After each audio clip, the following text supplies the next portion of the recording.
Un mardi au ralenti à Pékin, comme ailleurs dans les grandes mégalopoles chinoises.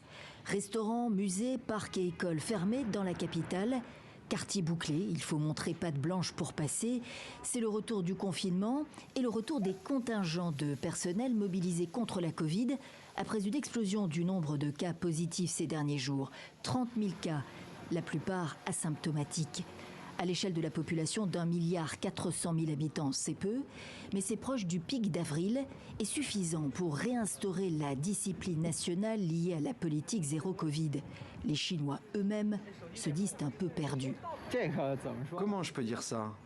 C'est un problème politique ou un problème lié avec l'environnement politique. Ça n'a plus grand-chose à voir avec de la prévention médicale. En tout cas, c'est ce que je pense. Il y a quelque temps déjà, la Chine avait déclaré la victoire sur ce virus. On a dit qu'on l'avait emporté. Maintenant, on ne peut pas revenir dessus. Si cette politique est considérée comme la bonne politique, alors on ne peut pas revenir dessus. Mais justement, la stratégie chinoise est-elle la bonne? 3 ans après l'irruption du coronavirus ici en Chine, les analystes en doutent. Activité économique entravée, risque de tensions sociales accrues, l'impatience grandit. Certains de mes amis sont en faillite, certains ont perdu leur emploi et beaucoup ont vu leurs revenus affectés. Et on ne peut pas se réunir autant qu'on le voudrait.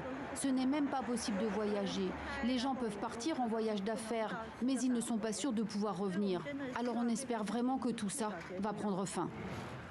Après l'espoir d'assouplissement mi-novembre, l'heure est à nouveau au test massif.